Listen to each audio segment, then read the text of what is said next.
O vício em redes sociais é uma realidade e tem impactos impossíveis de ignorar.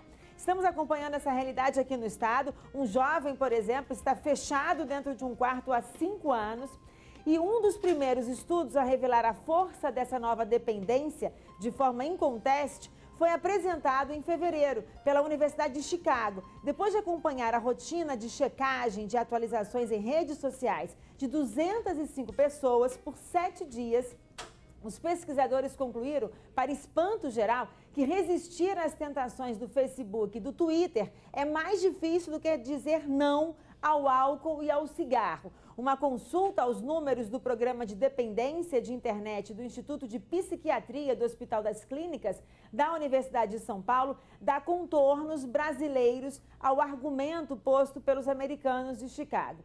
E como identificar isso no seu filho, esse vício no seu filho? Como impor limites, né? Eu vou conversar com o professor de Sistemas de Informação, Marcelo Novas, que está aqui para falar para a gente sobre isso. Convidei também a psicanalista Bartira Ribeiro de Castro. Obrigada pela presença de vocês.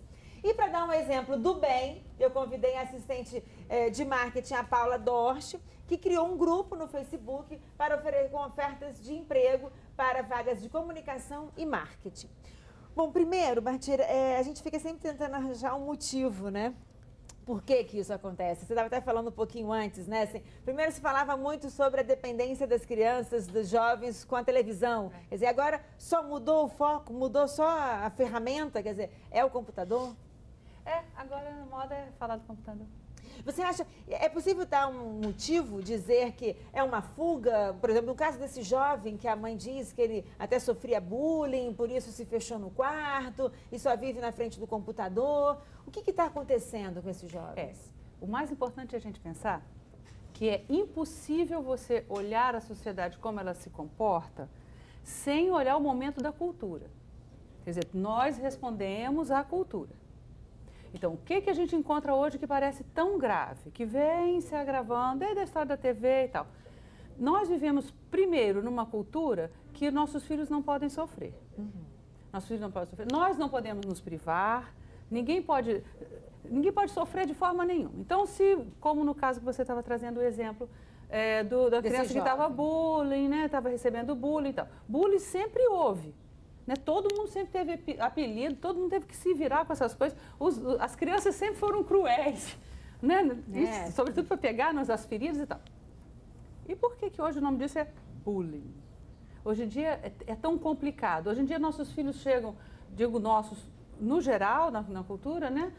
Chegam se queixando de um apelido, não sei o quê, e os pais já chegam, já fazem isso, já cria um grande problema. E por que acolher esse isolamento dessa criança e não o enfrentamento das dificuldades? Então, isso é um fenômeno deste momento da cultura. A internet cai como uma luva. Porque, trancado, cada um na sua ilha, eu não preciso me haver com as dificuldades de lidar com a Paula, nem com o Marcelo, nem com a Thaís, com as diferenças. Se a diferença apareceu, eu dou um del, eu desligo, cria uma outra realidade. Então, isso cai como uma luva neste momento da cultura.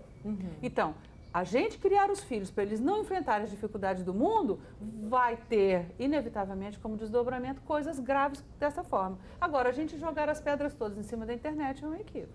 Aliás, até o Marcelo estava falando que existem agora profissionais nas escolas para ensinar as crianças a fazer o uso da internet, é isso? Não, na verdade é o seguinte, está regulamentada uma nova profissão relacionada à informática que diz respeito a profissionais que estão capacitados para instruir a respeito do uso de tecnologias. E acredito que, em grande parte, esses problemas possam ser amenizados com isso, porque o que a gente vê, como eu disse, é justamente o mau uso das tecnologias. A internet é uma coisa ótima. Uma excelente ferramenta de pesquisa, você consegue fazer tudo de contato, de tudo. Só que da mesma forma que você pode fazer coisas ótimas, você também pode fazer coisas muito ruins. Eu sempre gosto de enxergar a internet como um lugar muito grande, onde você tem muita gente e muitas coisas. Se você for atrás de pessoas boas, que têm coisas boas para fazer, elas vão te oferecer muita coisa interessante, como propostas de emprego, chance de você aprender outras coisas, até conhecer mais pessoas que parecem com você. Agora, se você já está inclinado a ir por um lado mais sombrio na vida real, na internet você acha isso muito mais fácil, porque você tem a impressão de que não vai ser visto, né? Então, essa questão acho que é justamente o mau uso. Você estava até falando sobre a questão, quer dizer, é bom também diferenciar quem faz um uso incorporado à vida, né? Assim, um uso do seu dia a dia, necessário para a sua profissão, para o seu estudo, não sei o quê, para quem abusa, para quem faz o vício. Isso é importante a pessoa saber, né? Esse limite, né? É legal a gente poder entender, porque quando a gente fala de toxicomanias, parece que é só heroína, cocaína, não. Mas existem hoje o que a gente considera de manias tóxicas. E essa visão coloca a gente um pouco mais, com as coisas um pouco mais claras. Amor também é mania tóxica. Se a gente pensar, as pessoas que não conseguem se ver... Vamos pensar, mania é sempre uma situação onde a gente abre mão o sujeito abre mão de si. Ele vai sem pensar. O tóxico, ele arranca o sujeito da situação.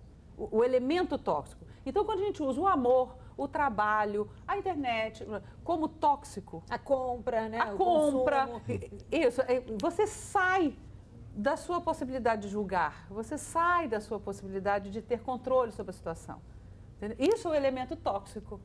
E não é só a substância tóxica. Não precisa injetar nada, né? Não. É a sua posição. E como a gente poderia, Marcelo, até orientar pais, quer dizer, que pudessem fazer uso bem dessa internet? Eu acho que o primeiro passo é conhecer a internet. Uma coisa que a gente até conversou um pouquinho antes é a respeito dos pais, por falta de informação a respeito do que está disponível na internet, saber como orientar os filhos, como vão fazer. O programa que vai usar, ou o programa, o horário, ou então um comportamento a respeito de como utilizar um programa. As redes sociais, eu acho que são exemplos ótimos para a gente ver isso. Porque o que acontece? Vamos falar, mais conhecida nossa, o Facebook. Você precisa ter uma idade mínima para conseguir se cadastrar. Olha, é muito normal que os pais mintam a idade da criança fazendo um perfil para ela. Já começa a inserir a criança no uso das tecnologias por meio de uma coisa que está contra a lei. Então, acho que já não é um bom começo. O pai já compartilha dessa E também tem algumas outras coisas a respeito de o que você coloca, o que você não coloca. As pessoas estão começando a usar agora, elas meio que vão seguindo o padrão que elas encontram. Então, se eu começo hoje a utilizar uma rede social e vejo que as pessoas botam fotos de pichação de muro e as pessoas curtem, acham legal, ela vai achar que aquilo é uma coisa boa. Então, isso vai levar a um comportamento ruim dentro e fora da internet também, não é isso? Eu vou fazer o seguinte, eu vou para um rápido intervalo, volto já, porque a Paula vai contar como ela criou esse grupo no Facebook e também vamos ter mais dicas de como você pode orientar os seus filhos. Volto já.